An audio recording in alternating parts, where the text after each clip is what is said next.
अस्सलामुअलैकुम, क्या हाल चाल? जितने ठीक होंगे। हम स्टार्ट करेंगे group properties of transition elements. Transition elements कौन से होते हैं वो आज हम पढ़ेंगे, लेकिन चैनल को सब्सक्राइब करते हैं अगर आप न्यू हैं तो, और वीडियो अगर अच्छी लगे तो लाइक कमेंट शेयर जरूर कर दें। चलिए स्टार्ट करते हैं। ट्रांजिशन एलिमेंट्स होते क्या हैं। यहाँ लिखा हुआ है कि ग्रुप नंबर 3 से 12 तक जितने भी एलिमेंट्स हैं उनको डी ब्लॉक एलिमेंट्स कहते हैं या उनको ट्रांजिशन एलिमेंट्स कहते हैं।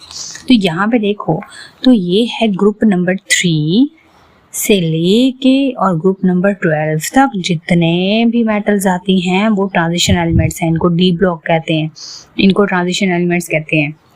तो इनकी प्रॉपर्टीज के बारे में पढ़ेंगे और ज़्यादातर फोकस होगा फेरक पे, फोकस होगा आपके उसमें, प्लैटिनम पे फोकस होगा, प्लाटिनम पे होगा, जिंक और फेरक ये आयरन, फेरस, फेरिक, ठीक है, फेरिस इसके ऊपर होगा। तो फेरिक भी बोलते हैं और फेरस भी बोलते हैं। तो इनकी प्रॉपर्टीज के ऊपर फोकस होगा। चलो स्टार्ट करते हैं। ट्रांजिशन एलिमेंट्स 3 से ग्रुप 12 तक जितने भी एलिमेंट्स हैं उनको डी ब्लॉक एलिमेंट्स या उनको ट्रांजिशन एलिमेंट्स कहते हैं। ये मेटल्स होती हैं, इनकी प्रॉपर्टीज एक जैसी होती हैं, इनकी डेंसिटीज बहुत ज़्यादा हाई होती हैं, ये हार्ड होते हैं, मेल्टिंग बॉइलिंग पॉइंट बहुत ज़्यादा हाई होती है, इनके अंदर फोर्स स्ट्रॉन्ग होती हैं, ऑक्सीडेशन स्टेट इनकी कम होती है, वेरिएबल होती है। वेरिएबल ऑक्सीडेशन स्टेट का मतलब है ये चेंज होते रहते हैं, कम है कहीं पे किसी के ज़्यादा है।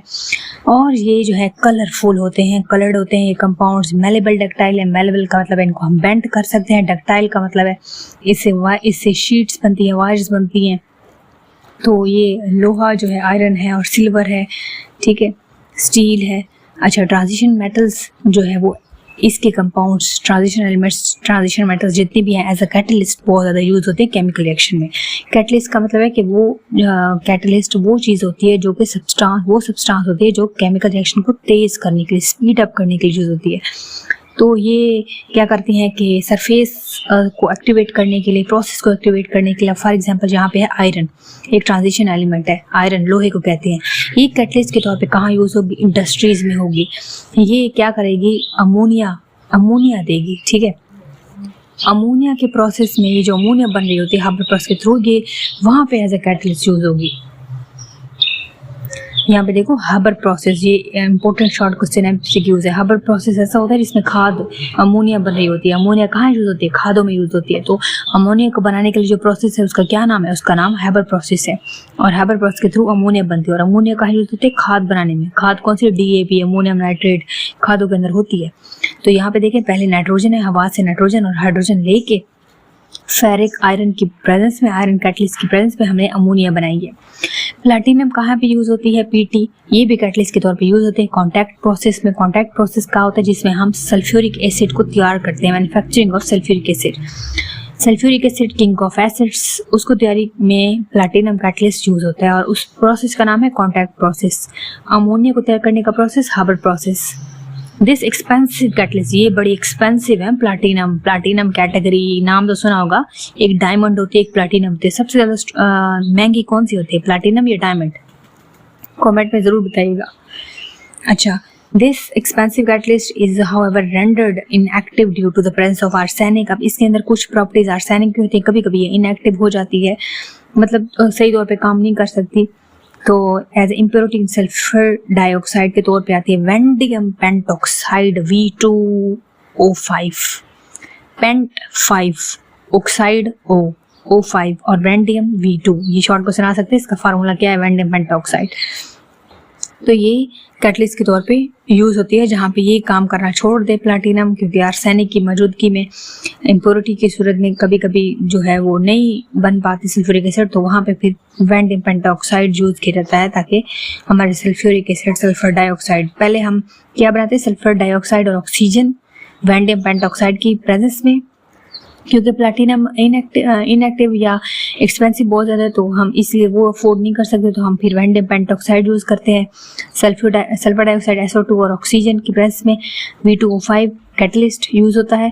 और फिर हमारे पास सल्फर ट्राइऑक्साइड बनता है। यही सल्फर ट्राइऑक्साइड जब पानी से रिएक्शन कर जाता है तो हमारे पास सल्फ्यूरिक एसिड बनता है। कैटालिटिक कन्वर्टर क्या होता है? आपने गाड़ियों की पिक्चर देखा होगा। कैटालिटिक कन्वर्टर, उसका मतलब ये है कि एक इंजन से जो हार्मफुल गैसेज निकलती हैं, वहाँ पे देखिए device used in exhaust of automobiles which convert, वो जो हार्मफुल गैसेस को कन्वर्ट कर देती हैं हार्मलेस गैसेस में। Produce in engine to such gas which is not don't pollute the atmosphere. अब इसमें कैटालिटिक कन्वर्टर में 3 मेटल्स होती है ट्रांजिशन, प्लैटिनम, प्लैडिनम, रोडियम। ये पेपर में आ सकता है। कौन सी कैटालिटिक कन्वर्टर क्या है, या कौन सी जो है कैटालिटिक कन्वर्टर में मेटल यूज होती है, ट्रांजिशन मेटल्स, तो प्लैटिनम, प्लैडियम और रोडियम कैटालिटिक कन्वर्टर में यूज होती हैं। गाड़ियों के अंदर जो हार्मफुल गैसेज हैं इंजन के अंदर जो प्रोड्यूस होती हैं उसको कन्वर्ट कर देती हैं हार्मलेस गैसेज में। तो ये तीनों मिल के कैटालिटिक कन्वर्टर में यूज होती हैं। ट्रांजिशन मेटल जो है वो निकल, ट्रांजिशन मेटल्स की एक और मेटल है निकल, वो कैटलिस्ट के तौर पर यूज होती है। ये जो ऑयल है, oil hydrogenation of oil, oil को सॉलिड मार्जरीन में, ये जो आपके पास दानेदार घी आता है इसको कहते हैं मार्जरीन।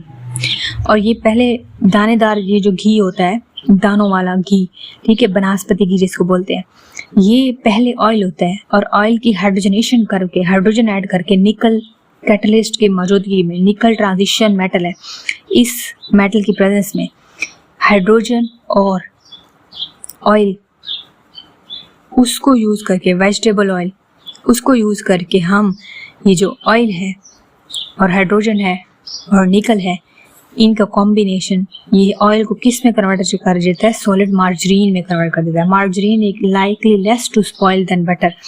ये क्या करती है, अब मक्खन देखो ना, मक्खन तो मक्खन कुछ टाइम तक ख़राब हो जाता है, स्मेल आने लगती है, लेकिन ये जो बनास्पति घी है, ये दानों दानों वाला होता है, ये ख़राब नहीं होता। तो यहाँ पे है कि ट्रांजिशन मेटल्स, ये तो थिंक टू नो है, ये आपके नोट्स में इसके क्वेश्चंस के आंसर हो गए। यहाँ तक अगर कोई मसला हो तो ज़रूर पूछेगा। ये लास्ट टाइम MCQs है, मैं बताना भूल गई थी।